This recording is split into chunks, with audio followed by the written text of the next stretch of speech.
Hello everyone, welcome to the presentation of group number 3. This is our member, my name is Nguyen Tian Dat.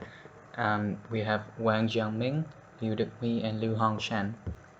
First of all, this is the content that we're going to go through in this presentation.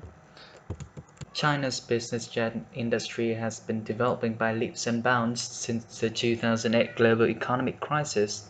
Although China's business jet market is still underdeveloped, it shows the potential for growth in this country market. So various manufacturers are crowding into this country's virgin skies. These are the three challenges that we think business jet makers in the Chinese market will have to face. First of all is about the competition. Secondly is about the regulation. Thirdly, it is about the environmental issues. Hello, I'm Liu Hongsheng. Today I'll present the challenges of competition. With the development of general airline, the airline sales market is booming.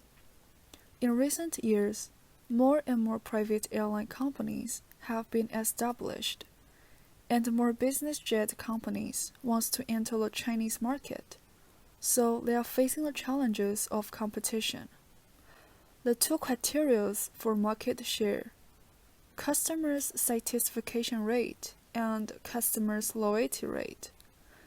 Chinese current leader in the business jet market is Gulfstream Airline, which has earned the largest market share because of their high customers' satisfaction and loyalty over many years of operation. 2. Pricing competition. Most of customers will put the price of the business jet first. Due to the price transparency, some companies will put the pricing on the website for customers to see. If the competition of an airline company is significantly lower than other competitors, then the success rate of the airline companies to win the order will be higher. However, the price of business jet has become more transparent. Most quotations are similar, so the competition is fierce. 3. After considering the first two factors, the customers start to compare the level of the introduced service, such as evaluations and selection of equipment, business negotiation, contract signing, airline transfer, logistic insurance, until delivery to the place by the customers. The three factors are important consideration for customers when they are choosing an airline company. With the development of market, price will continue to be transparent and even encouraged, and the delivery cycle will affect the choice of customers to a certain extent. The most critical and core competition will be concentrate introduced service. This is the end of my speech. Next, my partner will present the challenges of regulations. Thank you. In terms of regulation, the first one we will talk about is taxes and duties. Buyers importing jets are hit by onerous duties and taxes, and officials have talked about slapping a new luxury tax on top of those. China already has a 17% value-added taxes on private aircraft, plus a 5% duty on foreign jets. As a result of the trade war with the US, when duties on Chinese goods were proposed by US President Donald Trump, as part of a 50 billion retaliation from China, China's government are planning to bring in a new tariff of 25% on US-made aircraft. The duties would be applied to US aircraft weighing between 15,000 kilograms and 45,000 kilograms. If the new rates come into effect, the total import duty the Chinese owners will have to pay will be 30%. And if they take place, the new measures will mostly affect aircraft from the Boeing 737 family and all Gulfstream models except for its smallest aircraft, the G280. Chances are, the winners are likely to be the offshore registry, such as the Boeing 737 family's main competitors, European airframer Airbus. Yet, there are still hope for these business jet makers. There is a chance they will never have to face such duties if the US and China can reach a truce on this trade war. Further, an anti-corruption and anti-conspicuous consumption campaign unleashed by President Xi Jinping has scared away a lot of large state-owned enterprise, which used to make up approximately 15% of the business jet maker in China, now down to about 5% only. An aviation data provider called Janet said number of sales of business jet by Chinese corporation has peaked at 55 by 2011. Nevertheless, that number has gradually declined ever since President Xi Jinping took power. By the year 2014, that number had dropped to 35 only. Such campaigns from the government have done a great deal in discouraging investment and purchases of private jets in China. This has also resulted in the way customers using business jets, they are switching to leasing business jets instead of buying it. Business jet makers need some glimmer of hope in terms of encouragement from the Chinese government to help them again feel confident enough to operate and prosper in this massively potential market. Last but not least, here's an institution-based catch. The skies in China are formally controlled by the military, and flight plans have to be submitted via a cumbersome process. Beijing's airport only gives 2 takeoff slots an hour to business jets. This creates a huge burden for business jet makers as it prevents makers from having more jets entering the Chinese airspace, as well as it reduces internal demand for private jets. This strict control discourages Chinese consumers from purchasing business jets since they won't be able to have many chances to make use of their purchase, and even in order to do so, it will need to go through a complicated and a troublesome process. Thank you, Hong Shen, for your speech. Hello, my name is Lu Duc Hui, and this is my turn to talk about the challenge number 3, which is the connection between private jet business and the environment. China is a potential market, but the investors need to follow the rules of this country. Especially, I want to mention here is about the environmental issue. Research found that the private jet passengers create 10 times as much greenhouse gas as an economy class traveler on a commercial flight. Also, because of the amount of emissions and fuel resources used in private jets, it's much higher than other types of transportation. So the measurement, reporting, and safety of use, proper use according to the level government regulations, is essential to be implemented and maintained. Then this can really become a challenge for the business itself. The enterprise could become the government target, and the government could then step in to take preventive measures, enact new regulations such as stipulate quota flights, reducing the number of destinations, reducing the number of aircraft productions, raising taxes, or banning flights in severe cases.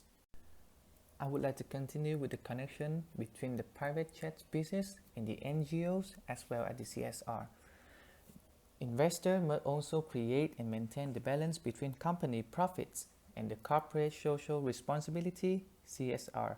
It is necessary for the aviation department to take effective measures to mitigate the environmental noise pollution and air pollution for people around the airport area.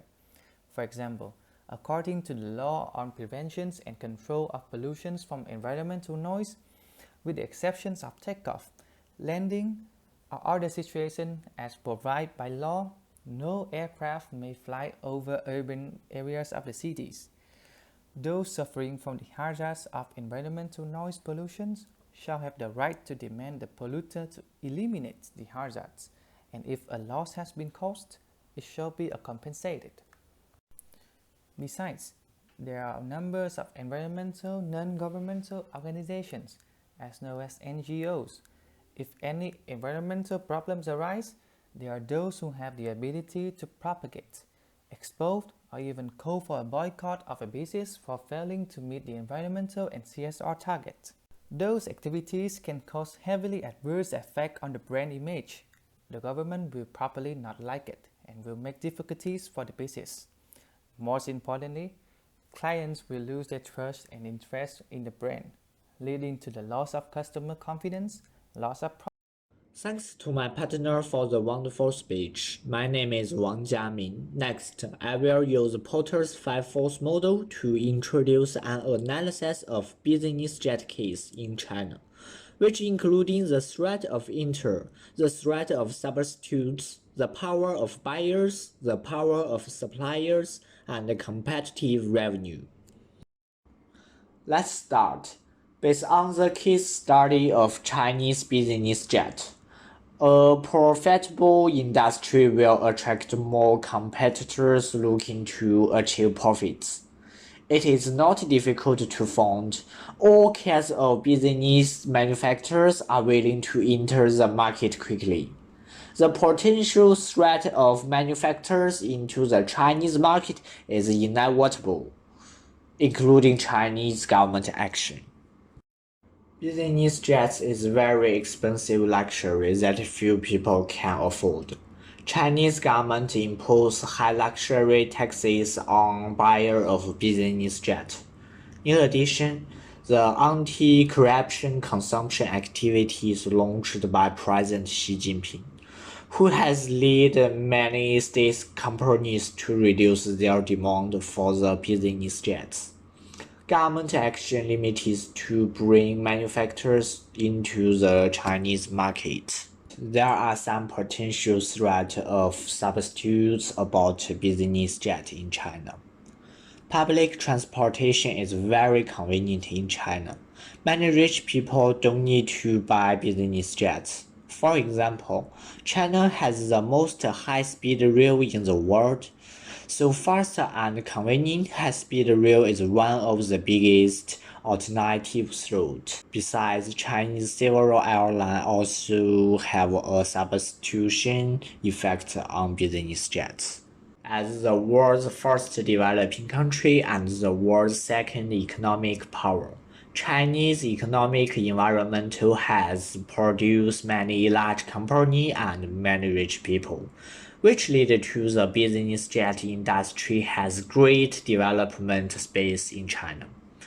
Big Chinese companies have a lot of bargaining power when it comes to buying business jets. For example, some Chinese steel marks are using their own materials to gain bargaining power, putting them in a stronger negotiating position compared to current suppliers. However, in terms of bargaining power about suppliers, Chinese business jet market is currently in undeveloped market, and the non-market share is only the tips of the iceberg, because there are not many suppliers entering the business jet market in China.